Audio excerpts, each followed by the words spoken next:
আফারাআইতা নবী, আপনি কি তাদেরকে দেখেছেন? ওই সমস্ত লোকদেরকে কি দেখেছেন? তাদের দিকে তাকিয়ে দেখেন, সমাজে অধিকাংশ মানুষ তাদের দিকে একটু তাকিয়ে দেখেন। মানিত্তাখাযা, তারা গ্রহণ করেছে ইলাহাহু হাওয়া, তার খেয়াল খুশিকে তার আল্লাহ বানিয়ে নিয়েছে। অর্থাৎ একজন ব্যক্তি তার খেয়াল খুশিকে রব বানিয়ে নিয়েছে, এটা আল্লাহ তাআলার ভাষণ। এবার আসুন, হাওয়া শব্দটির অর্থ হচ্ছে খেয়াল খুশি। অর্থাৎ আপনার মনে চেয়েছে আপনি বাড়িতে এখন চলে যাচ্ছেন, আপনার মনে চাইলো আপনি এখানে বসে থাকলেন, এটা হলো খেয়াল খুশি। আপনার ভালো লাগে না, আপনি এখান থেকে বাজারে চলে গেলেন, আপনার ভালো লেগেছে তাই আপনি দোকানে বসে আছেন, এটা হলো খেয়াল খুশি।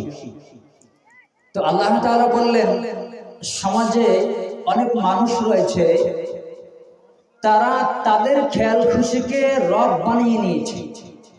মানে একজন সৃষ্টি তার স্রষ্টাকে যতখানি সম্মান ইজ্জত করা দরকার ছিল, একজন মানুষ তার স্রষ্টাকে ততখানি সম্মান ইজ্জত করতে পারেনি, বরং তার খেয়াল খুশিকে আল্লাহ বানিয়ে নিয়েছে। মানে আরো সহজ করি, আপনার মনে যা ভালো লেগেছে আপনি তাই করেছেন।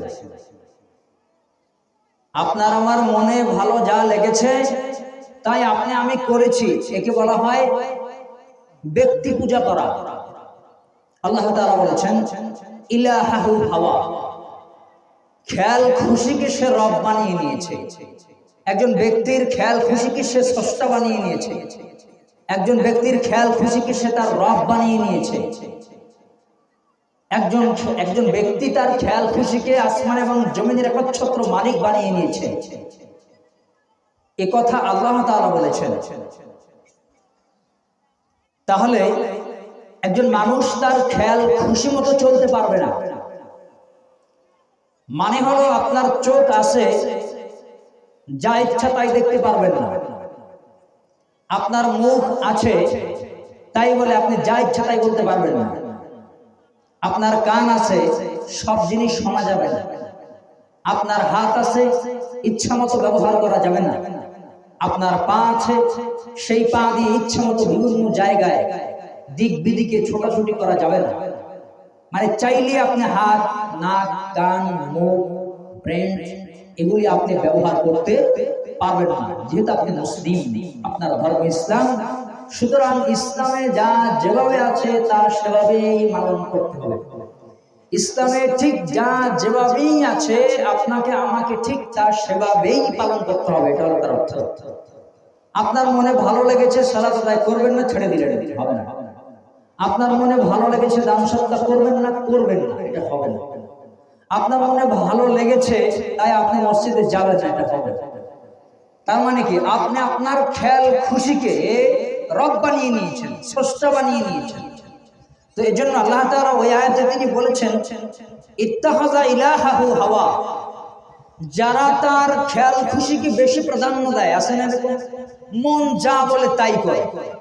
বাপ করেছে আমি করি, দাদা করেছে আমি করি, চাচা করেছে আমি করি। ইসলাম ধর্ম বাপ দাদার কর্তৃক সম্পত্তি নয় যে ইচ্ছা মতো আপনি ব্যবহার করবেন। আপনার বাপ, আমার বাপ, আপনার দাদা, আমার দাদা, তারা যা করেছে তা যদি ধর্মে থাকে তাহলে তাদেরটা রাইট, আর তারা যা করেছে তা যদি ধর্মে না থাকে তাহলে তা বাতিল হবে। এর নাম ইসলাম। যেহেতু আপনি মুসলিম, আপনার ধর্ম ইসলাম। আপনার আমার দলিল আপনার বাবা এবং মা নয়। ইসলামের কোন হুকুম, কোন আহকাম, কোন বিধি, কোন নিষেধ, এটি প্রত্যেক কোন সম্পত্তি নয় যে বাপের জমি পেলাম আর ভাগ করে দিয়ে দিলাম। মামু বাড়িতে গেলাম, ভালো লাগলে ডাল ভাত খেলাম, ভালো লাগলো না ডাল ভাত না খেয়ে বাড়িতে চলে আসলাম, বিষয়টা কিন্তু এমন নয়। আল্লাহ তাআলার বিধানে যা আছে, নবী যা বলেছে, নবী যা করেছে, আর মহান স্রষ্টা তার সৃষ্টি জগতের জন্য তিনি যা আদেশ করেছে, এর নাম হলো ইসলাম। আমার আল্লাহ কি বলেছেন, নবী কি করেছেন, এই দুটো জিনিস মাথায় রাখতে হবে। এক, আল্লাহ তাআলা কি বলেছেন। দুই, নবী কি করেছেন। বলেন, এক, আল্লাহ তাআলা কি বলেছেন, দুই, আমাদের নবী কি করেছেন? তো রব কি বলেছেন, নবী কি করেছেন? নবী আমাদেরকে প্র্যাকটিক্যাল সব জিনিস করে দেখিয়ে দিয়েছেন কিনা বলে।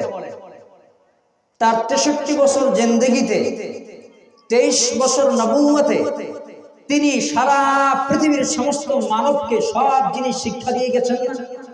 কিভাবে বাজার করতে হবে, কিভাবে হাঁটাচলা করতে হবে, কিভাবে কথা বলতে হবে, কিভাবে সংসার চালাতে হবে, কিভাবে রাষ্ট্র চালাতে হবে, কিভাবে পার্লামেন্ট চালাতে হবে, এগুলি সব আমাদের নবী দেখিয়ে দিয়েছেন কিনা বলে।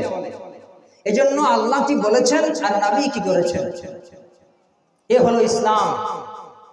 আল্লাহ তাআলা যা বলেনি, কেউ যদি তা বলে তাই সে যেন তার থাকার জায়গা জাহান্নাম করে নিল। নবী যা করেনি, কেউ যদি তা করে তাহলে সে তার থাকার জায়গা জাহান্নাম করে নিল।